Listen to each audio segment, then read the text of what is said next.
ఒంట్లో ఏ మాత్రం నలతగా అనిపించినా, కాస్త వేడిగా ఉన్నా చాలు.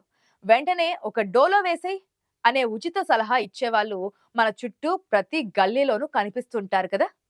ఈ సలహా ఇచ్చేవాళ్ళు మరెవరో కాదు. మన ఇంట్లోని బామ్మలు, తాతయ్యలు, ఆఖరికి పక్కింటి బాబాయిలు, మెడికల్ షాప్ ఓనర్లు కూడా డాక్టర్లయిపోయి ప్రిస్క్రిప్షన్లు ఇచ్చేస్తూ ఉంటారు.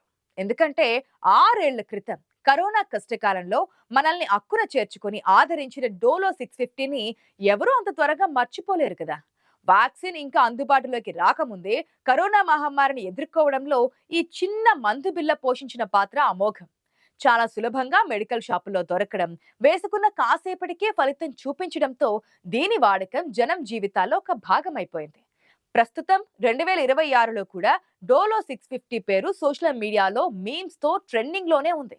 అయితే వెనుక ముందు ఆలోచించకుండా, డాక్టర్ సలహా లేకుండా ఇష్టం వచ్చినట్లు ఈ టాబ్లెట్లను వాడడం వల్ల తీవ్రమైన సైడ్ ఎఫెక్ట్లు ఉన్నాయని ఇప్పుడు వైద్య నిపుణులు నెత్తి నోరు బాదుకుంటున్నారు. నిజానికి ఏమైందైనా వైద్యుల సూచన మేరకే తీసుకోవాలి. కానీ మన వాళ్ళు మాత్రం మెడికల్ షాపుకు వెళ్లి చాక్లెట్లా కొనేసి నోట్లో వేసేసుకుంటున్నారు. 650 ఎంజీ అనేది సామాన్యమైన డోస్ కాదు. ఇది చాలా ఎక్కువ పవర్ తో కూడుకున్న మందు. దీనిని మోతాదుకు మించి తీసుకుంటే కడుపులో వికారం, విపరీతమైన నీరసం వస్తుంటాయి. కొందరిలో లో బీపీ అయ్యే ప్రమాదం కూడా ఉంది. తల తిరగడం, మలబద్ధకం, నిద్రమత్తు వంటి సమస్యలు ప్రాథమికంగా కనిపిస్తాయి. పరిస్థితి విషమిస్తే మూత్రాశయ ఇన్ఫెక్షన్లు రావడం, నోరు పొడిబారిపోవడం, ఆఖరికి స్పృహ తప్పిపోయే స్థితికి కూడా వెళ్ళవచ్చు. మరీ ముఖ్యంగా నాడీ మండల వ్యవస్థపై ఇది తీవ్ర ప్రభావం చూపుతుందని నిపుణులు హెచ్చరిస్తున్నారు. అందుకే ఇండెప్త్ ఏం చెప్తోందంటే, కాస్త జ్వరంగా అనిపించగానే డోలో వైపు వెళ్లకుండా ఇతర సహజ మార్గాలను చూడడం లేదా వెంటనే డాక్టర్ను సంప్రదించడం ఉత్తమమని అంటోంది. 2019 కోవిడ్-19 కష్టకాలంలో డోలో 650ని వాడని వారు ఎవరైనా ఉన్నారా అంటే కాగడ పట్టుకుని వెతికినా దొరకరు. ఆనాటి నుంచి ఈనాటి 2026 నాటికి భారతదేశంలో దాదాపు 500 కోట్లకు పైగా డోలో మాత్రలు అమ్ముడైనట్లుగా తాజా గణాంకాలు చెబుతున్నాయి. ఒకప్పుడు జ్వరం అంటే కేవలం పారాసిటమాల్ అని తెలిసిన జనానికి ఇప్పుడు డోలో అనేది ఒక బ్రాండ్ గా మారిపోయింది.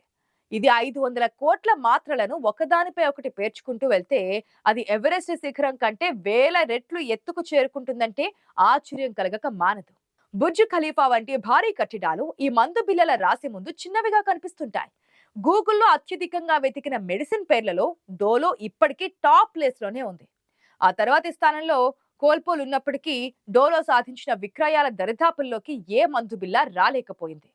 ఇక్కడ ఒక విచిత్రమైన విషయం ఏంటంటే, పారాసిటమాల్ అనే జనరిక్ స్టాల్ అమ్మకాలు కూడా భారీగానే ఉన్నాయి. కానీ జనం మాత్రం బ్రాండెడ్ డోలో వైపే మొగ్గు చూపుతున్నారు. దీనినే పబ్లిసిటీ మహత్యం అని మార్కెట్ విశ్లేషకులు అంటున్నారు. నిజానికి పారాసిటమాల్ అనేది ఒక పెయిన్ కిల్లర్ గా వైద్య రంగంలోకి ప్రవేశించింది.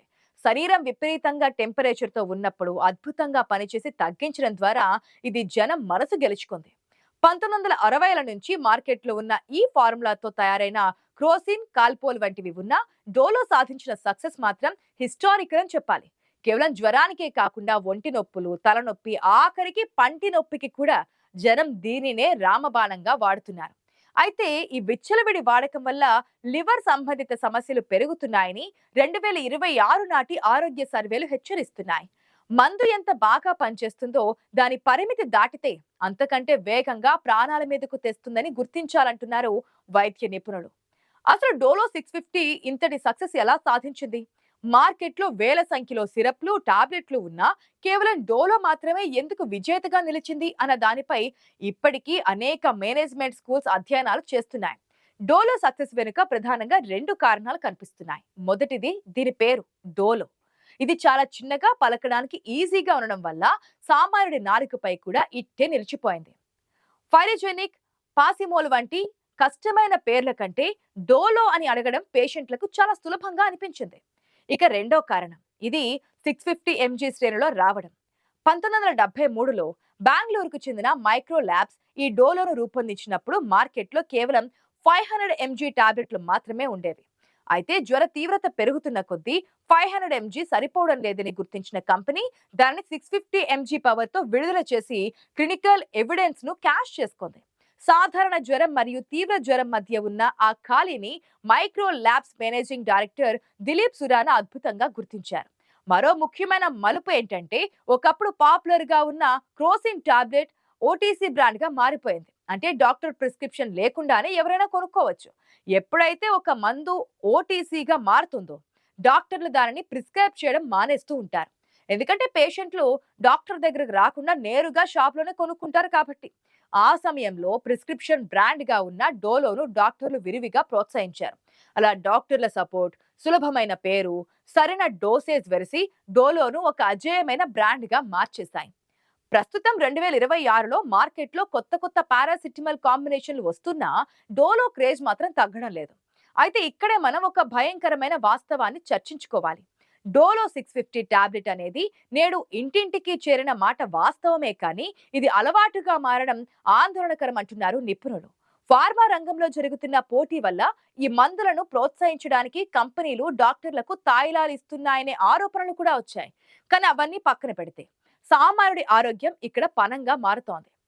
పెయిన్ కిల్లర్స్ మరియు హై డోస్ పారాసిటమాల్ మాత్రలను అతిగా వాడడం వల్ల కిడ్నీలు దెబ్బతింటున్నాయని వైద్యులు మొత్తుకుంటున్నారు.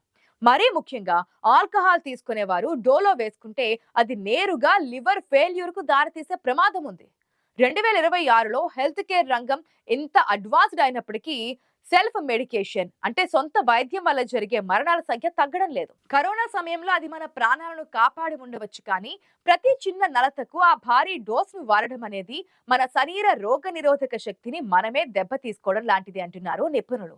సూర్యకాంతి ఎలాగైతే పరిమితిలో ఉంటే ఆరోగ్యాన్ని ఇస్తుందో మందు కూడా అంతే.